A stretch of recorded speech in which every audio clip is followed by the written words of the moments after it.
Hello everyone, welcome to I special centre. This is Prashant Kumar. Friends, आज के इस video में मैं आप लोगों के साथ अगस्त महीने की बिहार की करंट अफेयर्स को डिस्कस करूंगा।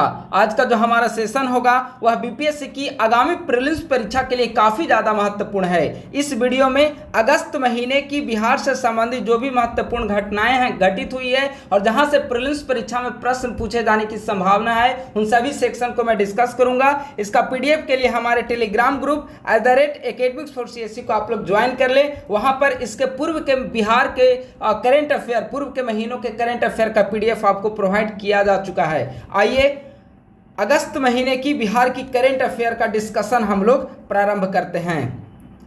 पहला पॉइंट है, बेंगलुरु में आयोजित इंडिया इंटरनेशनल ट्रैवल मार्ट समारोह में बिहार पर्यटन को 2023 का धार्मिक पर्यटन गंतव्य स्थल पुरस्कार का अवार्ड प्रदान किया गया है। यानी कि बिहार पर्यटन जो है वह बिहार पर्यटन को 2023 का धार्मिक पर्यटन गंतव्य स्थल पुरस्कार प्रदान किया गया है। किसके द्वारा? बेंगलुरु में आयोजित किया गया है इंडिया इंटरनेशनल ट्रैवल मार्ट समारोह में। तो आप लोग याद रखिएगा किस विभाग को? बिहार पर्यटन को प्रदान किया गया है। तो यह प्रश्न जो है टॉपिक है काफी ज्यादा महत्वपूर्ण है। अगला है, बिहार में संसद में नीतीश कुमार एक पुस्तक पब्लिश हुई है। इसमें बेसिकली जो नीतीश कुमार की अब तक जो राजनीतिक सफर रही है, नीतीश कुमार की राजनीतिक सफर रही है, ये सांसद रहे हैं, विधायक रहे हैं, केंद्र में मंत्री पद पर रहे हैं। तो इस राजनीतिक सफर के दौरान इन्होंने जो भी भाषण दिए उन भाषणों की महत्वपूर्ण बिंदुओं को संसद में नीतीश कुमार नाम की पुस्तक में लिखा गया है और उसे ही मार्केट में लॉन्च किया गया है। इस पुस्तक का लोकार्पण विजय कुमार चौधरी बिहार के मंत्री के द्वारा किया गया है और इस पुस्तक के जो संपादक हैं वह जगत नारायण सिंह यादव इस पुस्तक के संपादक हैं। तो आपसे पूछा जा सकता है कि संसद में नीतीश कुमार नामक पुस्तक का लोकार्पण किसके द्वारा किया गया? विजय कुमार चौधरी के द्वारा। इसके संपादक कौन है? जगत नारायण सिंह यादव इसके संपादक हैं।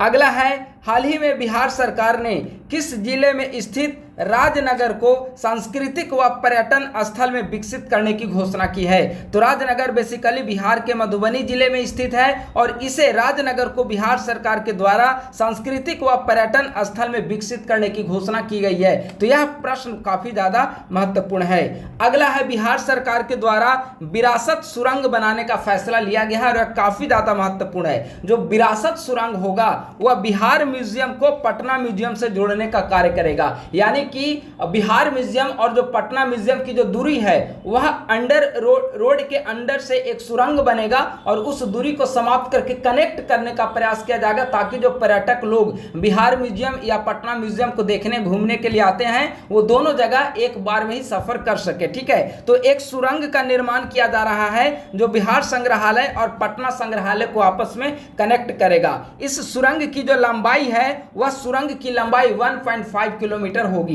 ठीक है, इसे 2026 तक तैयार कर लिया जाएगा। इसे तैयार करने के लिए 542 करोड़ रुपए का फंड सरकार के द्वारा आवंटित किया गया है। तो विरासत सुरंग क्या है? बिहार म्यूजियम और पटना म्यूजियम को जोड़ने के लिए एक सुरंग बनाया जाएगा, वही विरासत सुरंग के नाम से जाना जाएगा। 1.5 किलोमीटर इसकी लंबाई है। 2026 तक इसे तैयार कर लिया जाएगा और इसके लिए कुल वित्तीय आवंटन 542 करोड़ रुपया किया गया है। तो यह भी प्रश्न इंपॉर्टेंट है और यहां से भी पूछे जाने की पॉसिबिलिटी बनी हुई है। अगला है, बिहार सरकार के द्वारा एक स्कीम लॉन्च की गई है और स्कीम का नाम है बिहार राज्य प्रवासी मजदूर दुर्घटना अनुदान योजना। यानी कि इसके अंतर्गत वैसे प्रवासी मजदूर जो दुर्घटना के शिकार हो जाते हैं उन्हें सरकार के द्वारा अनुदान प्रदान किया जाएगा। पूर्व में भी अनुदान प्रदान किए जाते थे लेकिन उसमें चेंजेस कर दिए गए हैं। आइए इसे देखते हैं। जैसे मृत्यु पर मुआवजा, ये मृत्यु पर है। पहले मृत्यु पर 1 लाख रुपए का मुआवजा प्रदान किया जाता था, लेकिन वर्तमान समय में सरकार के द्वारा जो नई स्कीम लाई गई है उसके तहत अगर कोई प्रवासी मजदूर दुर्घटना के शिकार होते हैं तो उनकी मृत्यु पर 2 लाख रुपए का सरकार के द्वारा मुआवजा प्रदान किया जाएगा। कितनी राशि का? 2 लाख रुपए उनको मुआवजा के रूप में प्रदान की जाएगी। और अगर अस्थायी अपंगता के शिकार हो जाते हैं, कार्य करने के दौरान व दुर्घटना के दौरान अस्थायी अपंगता के शिकार हो जाते हैं तो उन्हें 1 लाख रुपए की अनुदान राशि प्रदान की जाएगी। वहीं अगर आंशिक अपंगता की स्थिति उत्पन्न होती है, आंशिक अपंगता, तो 50,000 रुपये की राशि प्रदान की जाएगी। यानी कि डेथ हो जाने पर 2 लाख रुपया, अस्थायी अपंगता 1 लाख रुपीस और आंशिक अपंगता 50K यानी कि 50,000 प्रदान किए जाएंगे। तो यह है बिहार राज्य प्रवासी मजदूर दुर्घटना अनुदान योजना। अगला है, यह काफ़ी ज़्यादा महत्वपूर्ण है, यह है कि बिहार का पहला हाथी गलियारा जो है वह बिहार का पहला हाथी गलियारा कहाँ खोला जाएगा? जमुई में बिहार का पहला हाथी गलियारा बनाए जाने का निर्णय सरकार के द्वारा लिया गया है। तो यह काफ़ी ज़्यादा महत्वपूर्ण है, बिहार का पहला हाथी गलियारा। अगला है, बिहार जो है वह ई चालान से राजस्व जुटाने में पूरे भारत में 5वें स्थान पर है। यानी कि ई चालान के जरिए जो राजस्व एकत्रित किए जाते हैं, तो ई चालान के जरिए राजस्व एकत्रित करने में बिहार का पूरे देश में 5वां स्थान है। और इसके पहले जो 4 राज्य हैं उनमें राजस्थान, उत्तर प्रदेश, हरियाणा और महाराष्ट्र, ये 4 राज्य हैं। यानी कि राजस्थान, उत्तर प्रदेश, हरियाणा और महाराष्ट्र के पश्चात बिहार 5वें नंबर पर स्थित है ई चालान से राजस्व जुटाने के मामले में। तो यह भी टॉपिक महत्वपूर्ण है। अगला है, बिहार का पहला मुस्कान सर्टिफिकेट किस अस्पताल को प्रदान किया गया है? तो बिहार का जो पहला मुस्कान सर्टिफिकेट है वह सीतामढ़ी जिला अस्पताल को प्रदान किया गया है। इस दृष्टिकोण से महत्वपूर्ण है क्योंकि बिहार का पहला मुस्कान सर्टिफिकेट इसे दिया गया है। तो बिहार का पहला मुस्कान सर्टिफिकेट किसे दिया गया? सीतामढ़ी जिला अस्पताल को। तो यह भी काफ़ी ज़्यादा महत्वपूर्ण है। अगला है, 2023 का तीसरा सचात्री सम्मान, सचात्री सम्मान याद रखेंगे आप लोग, कौन सा सम्मान? सचात्री सम्मान। 2023 का तीसरा सचात्री सम्मान सच्चिदानंद सिन्हा को प्रदान किया जाएगा। ठीक है, तो आप लोग याद रखेंगे, बिहार का प्रमुख अवार्ड है, बिहार का तीसरा सचात्री सम्मान सच्चिदानंद सिन्हा को प्रदान किया जाएगा। अगला है, खेतिहर कामगार के मामले में बिहार देश भर में दूसरे स्थान पर काबिज है। जो सबसे ज़्यादा जो खेतिहर कामगार हैं वह यूपी में देखने को मिलते हैं, लेकिन दूसरा जो स्थान है वह अपना बिहार का है। यानी कि बिहार में यूपी के बाद सर्वाधिक खेतिहर कामगार रहते हैं। अगर खेतिहर कामगार की संख्या पूछा जाए तो पहले नंबर पर उत्तर प्रदेश आएगा, लेकिन बिहार जो है वह दूसरे नंबर पर आएगा। यानी कि ऊपर से दूसरा नंबर बिहार का है खेतिहर कामगार के मामले में। तो यह भी काफ़ी ज़्यादा महत्वपूर्ण है। अगला है, बिहार सरकार के द्वारा राजकीय शिक्षा पुरस्कार के लिए 20 शिक्षकों का चयन किया गया है। यानी कि बिहार सरकार राज्य के 20 शिक्षकों को 5 सितंबर शिक्षक दिवस के अवसर पर 20 शिक्षकों को राजकीय शिक्षा पुरस्कार से सम्मानित करेगी। कौन सम्मानित करेंगे? चीफ गेस्ट के रूप में हमारे चीफ मिनिस्टर नीतीश कुमार होंगे। और ये राज्य के 20 शिक्षकों को राजकीय शिक्षा पुरस्कार 5 सितंबर यानी कि शिक्षक दिवस के अवसर पर प्रदान करेंगे। 20 शिक्षकों का चयन किया गया है। अगला प्रश्न है, सीएम ने यानी कि चीफ मिनिस्टर ने 29 अगस्त यानी कि खेल दिवस के दिन 29 अगस्त को नालंदा जिले के बड़गांव में 121 करोड़ की लागत से एनओयू का उद्घाटन किया है। नालंदा ओपन यूनिवर्सिटी की परिसर का शिलान्यास किया है। किनके द्वारा शिलान्यास किया गया? चीफ मिनिस्टर के द्वारा। प्रश्न आपसे पूछा जाएगा कि नालंदा जिले के किस स्थान पर, तो आप बताएंगे बड़गांव स्थान पर। प्रश्न वहां पर कंफ्यूजिंग ही रहने की संभावना है। एकदम सीधे साधे प्रश्न इस बार आने की संभावना बहुत कम है। तो आप थोड़ी सी डीपली स्टडी करिए, थोड़ा सा अपना डेप्थ बढ़ाइए। ठीक है, तो प्रश्न आपसे पूछा जा सकता है कि हाल ही में बिहार के मुख्यमंत्री के द्वारा नालंदा जिले के किस स्थान पर एनओयू के नए परिसर का उद्घाटन किया गया? तो आप बताएंगे नालंदा जिले के बड़गांव में इसका उद्घाटन किया गया है। और इसका शिलान्यास 2019 में किया जा चुका है, लेकिन अभी परिसर का उद्घाटन 29 अगस्त 2023 को किया गया। इसका शिलान्यास 2019 में हो चुका था। अगला है, औरंगाबाद के विनीत को स्मार्ट आइडियाथॉन 2023 में पूरे देश में सेकंड अवार्ड प्रदान किया गया है। यानी कि सेकंड अवार्ड प्राप्त हुआ है। किसे? औरंगाबाद के विनीत को स्मार्ट आइडियाथॉन 2023 में। यह बेसिकली तेलंगाना सरकार के द्वारा प्लस बोस्टन यूनिवर्सिटी के द्वारा और स्टार्टअप इंडिया के द्वारा इसका आयोजन किया गया है। 3 है, आप लोग याद रखेंगे। 3 इसके एजेंट के रूप में है, Telangana, Boston university plus startup India. इसके द्वारा स्मार्ट आइडियाथॉन का आयोजन किया गया, जिसमें दूसरा अवार्ड, सेकंड अवार्ड औरंगाबाद के विनीत को प्राप्त हुआ है। अगला है सीपीसीबी रैंकिंग में स्वच्छ सर्वेक्षण, सीपीसीबी रैंकिंग जारी की गई है स्वच्छ सर्वेक्षण 2023 के तहत, यानी कि स्वच्छ सर्वेक्षण 2023 के तहत जो सीपीसीबी का रैंकिंग जारी किया गया है उसमें पटना का जो स्थान है वह देश में तीसरा सबसे प्रदूषित शहर है। ठीक है, क्योंकि टोटल 31 शहर को गणना में शामिल किया गया है। इन 31 शहर में पटना का स्थान 29वां है, यानी कि लास्ट से देखा जाए तो तीसरा सबसे प्रदूषित शहर है। थर्ड मोस्ट पॉल्यूटेड सिटी के रूप में पटना का स्थान है। और अगर 10 लाख से अधिक वाले में सबसे स्वच्छ शहर देखा जाए तो 10 लाख से अधिक पॉपुलेशन वाले में सबसे स्वच्छ शहर में इंदौर काबिज है। ठीक है, लेकिन पटना जो है वह नीचे से तीसरा, यानी कि तीसरा सबसे अधिक प्रदूषित शहर है। आप लोग इसे याद रखेंगे। देश के 31 शहरों में 29वां स्थान पटना को प्राप्त हुआ है। और अगर अंक देखा जाए पटना को कितने अंक मिले हैं तो 200 अंकों में 154 अंक पटना को मिले हैं। ठीक है, तो यह है स्वच्छ सर्वेक्षण के तहत सीपीसीबी की रैंकिंग। अगला है वर्ष 2022-23 में स्थिर मूल्य पर जीडीपी की वृद्धि दर में बिहार ने देश में प्रथम स्थान प्राप्त किया है। और अगर बिहार का डेटा देखा जाए जीडीपी में कितना ग्रोथ रेट रहा है तो बिहार ने 10.64% ग्रोथ रेट को प्राप्त किया। किस वर्ष? वित्त वर्ष 2022-23 में। और 10.64% ग्रोथ रेट के साथ बिहार देश में अव्वल रहा है राज्यों की श्रेणी में। अगर प्राइमरी सेक्टर में ग्रोथ रेट इसका देखा जाए तो प्राइमरी सेक्टर में 6.68% ग्रोथ रेट को प्राप्त किया है। तो यह भी काफी ज्यादा महत्वपूर्ण है, स्पेशली यह डेटा महत्वपूर्ण है। 10.64% वित्तीय वर्ष 22-23 में। अगला है पटना स्मार्ट सिटी को जयपुर में इंटरनेट ऑफ थिंग्स अवार्ड, यानी कि IoT internet of things award प्राप्त हुआ है। किसे?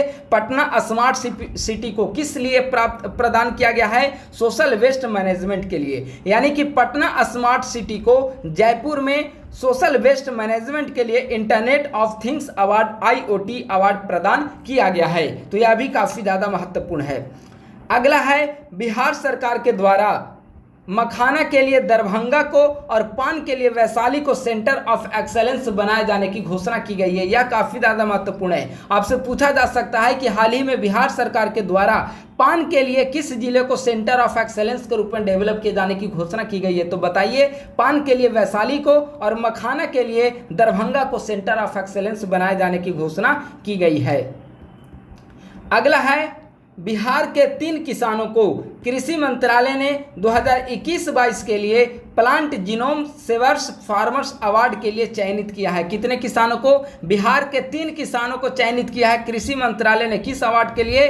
प्लांट जीनोम सेवर्स फार्मर्स अवार्ड के लिए। उन 3 किसानों में मुंगेर के रहने वाले सत्यदेव सिंह, जमुई के रहने वाले अर्जुन मंडल तथा रोहतास के रहने वाले दिलीप कुमार सिंह शामिल हैं। यानी कि बिहार के इन 3 किसानों को सत्यदेव सिंह, अर्जुन मंडल, दिलीप कुमार सिंह, जो कि क्रमशः मुंगेर, जमुई और रोहतास के रहने वाले हैं, इन्हें कृषि मंत्रालय के द्वारा वित्त वर्ष 21-22 के लिए प्लांट जीनोम सेवर्स फार्मर्स अवार्ड के लिए चयनित किया गया है। तो इन तीनों का नाम आप लोग याद रखेंगे, काफी ज्यादा महत्वपूर्ण है। एग्जामिनेशन में प्रश्न पूछे जाने की संभावना है। अगला है देश का सबसे बड़ा परीक्षा परिसर का उद्घाटन बिहार के माननीय मुख्यमंत्री नीतीश कुमार के द्वारा 23 अगस्त को पटना के कुम्भरार में किया गया है। और इस परीक्षा परिसर का नाम दिया गया है बापू परीक्षा परिसर। यह देश का सबसे बड़ा परीक्षा परिसर है जिसका उद्घाटन पटना के कुम्भरार में किया गया है। इस परीक्षा परिसर का नाम बापू परीक्षा परिसर रखा गया है, जिसका उद्घाटन मुख्यमंत्री के द्वारा 23 अगस्त को किया गया। तो यह काफी ज्यादा महत्वपूर्ण है। अगला है हाल ही में पर्यावरण, वन एवं जलवायु परिवर्तन विभाग ने ई-ऑफिस लागू करने की घोषणा की है। ठीक है, ई-ऑफिस लागू करने की घोषणा की है हाल ही में। किस मंत्रालय ने? पर्यावरण, वन एवं जलवायु परिवर्तन मंत्रालय। एक और यहाँ पर महत्वपूर्ण है, गुवाहाटी हाईकोर्ट के न्यायाधीश नानी तगिया पटना हाईकोर्ट के जज बनाए गए हैं। यानी कि पटना हाईकोर्ट में एक नए जज बने नानी तगिया, जो कि पूर्व में गुवाहाटी हाईकोर्ट के न्यायाधीश रह चुके हैं। अगर इनको मिलाकर देखा जाए तो वर्तमान समय में कुल 33 न्यायाधीश पटना हाईकोर्ट में हो गए हैं। तो इस दृष्टि से काफी ज्यादा महत्वपूर्ण है, आप लोग याद रखेंगे। पटना हाईकोर्ट में नए जज बनाए गए हैं। नानी तगिया को नया जज बनाया गया है। यह पूर्व में गुवाहाटी हाईकोर्ट के न्यायाधीश रह चुके हैं। इनको मिलाकर वर्तमान समय में पटना हाईकोर्ट में कुल 33 न्यायाधीशों की संख्या हो चुकी है।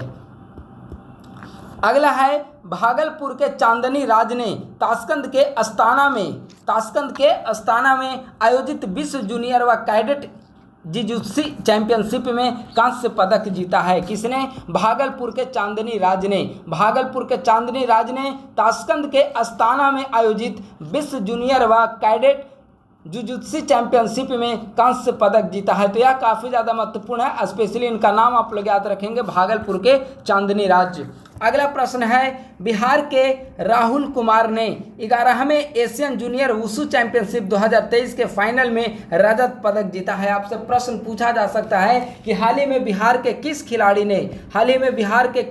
ने 11वें एशियन जूनियर वुशु चैंपियनशिप 2023 के फाइनल मैच में रजत पदक जीता? तो आप क्या बताएंगे? बिहार के राहुल कुमार। यह काफ़ी ज़्यादा महत्वपूर्ण है।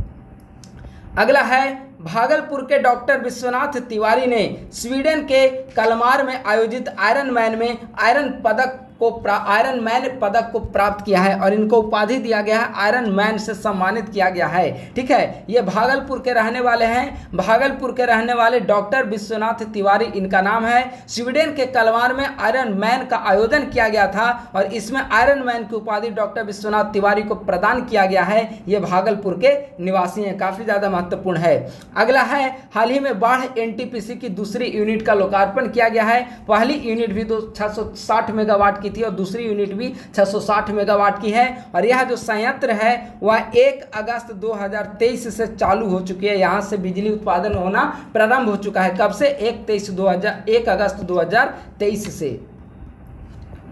अगला है 77वां स्वतंत्रता दिवस। जो 77वां स्वतंत्रता दिवस का आयोजन किया गया उसमें बिहार में सर्वश्रेष्ठ झांकी कृषि विभाग को प्रदान किया गया है। इसका थीम चौथा कृषि रोड मैप था, 4th एग्रीकल्चर रोड मैप। ठीक है, यानी कि 77वें स्वतंत्रता दिवस का आयोजन जो बिहार में किया गया उसमें सर्वश्रेष्ठ झांकी का अवार्ड कृषि विभाग को प्रदान किया गया है, जिसका थीम था चौथा कृषि रोड मैप। ठीक है, तो आप लोग इसे याद रखेंगे। बिहार में स्कूलों का निर्माण अब एक नए मॉडल पर किया जाएगा। इस मॉडल का क्या नाम है? बाला मॉडल। तो यह बाला मॉडल का फुल फॉर्म आपसे एग्जामिनेशन में पूछा जा सकता है, बिल्डिंग एज लर्निंग एड। ठीक है, यह बाला मॉडल का फुल फॉर्म है, BALA BALA, building as learning aid. Bihar में स्कूलों का निर्माण किया जाएगा किस मॉडल पर? बाला मॉडल पर। अगला है, सीएम ने बिहार म्यूजियम बिनाले के 2nd एडिशन एवं G20 देशों की प्रदर्शनी टुगेदर वी आर्ट का उद्घाटन किया है। कब किया उद्घाटन? 7 अगस्त को उन्होंने इसका उद्घाटन किया है। यह काफ़ी ज़्यादा महत्वपूर्ण है। आपसे पूछा जा सकता है कि हाल ही में बिहार म्यूजियम बिनाले के द्वितीय संस्करण टुगेदर वी आर्ट नामक प्रदर्शनी का उद्घाटन किसके द्वारा किया गया? वहाँ ऑप्शन में रहेगा राज्यपाल, मुख्यमंत्री, उप मुख्यमंत्री। तो आप थोड़ा सा कंफ्यूज हो जाएंगे। तो हमेशा आप लोग याद रखेंगे, बिहार म्यूजियम बिनाले के दूसरे एडिशन एवं G20 देशों की प्रदर्शनी टुगेदर वी आर्ट का उद्घाटन बिहार के मुख्यमंत्री के द्वारा 7 अगस्त 2023 को किया गया है। तो काफी ज्यादा महत्वपूर्ण है।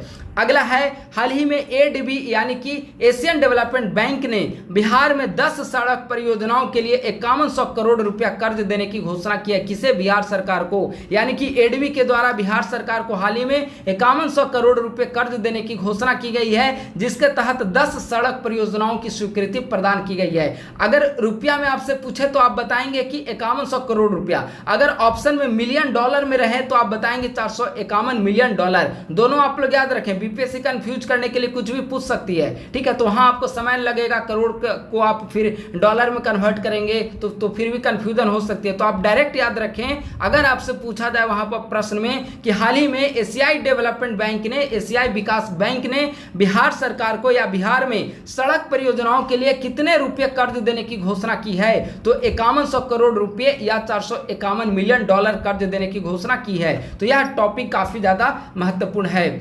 अगला है, बिहार में 29 साहित्यकारों को हिंदी से भी सम्मान एवं पुरस्कार प्रदान किए जाने की घोषणा की है। कितने साहित्यकारों को? 29 साहित्यकारों को। ये 2 वर्ष के लिए, 2020-21 और 2021-22 के लिए। एक्चुअली 20-21 में अवार्ड नहीं दिया गया था, तो इन दोनों वर्षों को जोड़कर एक बार में बिहार के 29 साहित्यकारों को हिंदी से भी सम्मान एवं पुरस्कार प्रदान किए जाने की घोषणा की गई है। अगला है, AN कॉलेज A+ ग्रेड वाला राज्य का पहला कॉलेज बना है। आपसे पूछा जाएगा A+ ग्रेड वाला राज्य का, बिहार राज्य का पहला कॉलेज कौन बना है? तो AN कॉलेज A+ ग्रेड वाला बिहार का पहला कॉलेज बना है। तो आप लोग कॉलेज का नाम याद रखेंगे, A+ ग्रेड वाला राज्य का पहला कॉलेज कौन बना? AN college. तो दोस्तों इस प्रकार से आज के इस वीडियो में हमने अगस्त महीने की बिहार की करंट अफेयर को डिस्कस किया है, जो कि एग्जामिनेशन के दृष्टिकोण से, एग्जामिनेशन के पॉइंट ऑफ व्यू से काफी ज्यादा महत्वपूर्ण है ये सारे टॉपिक। उम्मीद है कि हमारा आज का यह वीडियो बीपीएससी प्रीलिम्स की तैयारी में आपके लिए हेल्पफुल साबित होगी। अगर आप हमारे यूट्यूब चैनल पर नए हैं तो इसे सब्सक्राइब करें और अपने दोस्तों के साथ इसे अवश्य साझा करें। थैंक यू सो मच, बहुत बहुत धन्यवाद।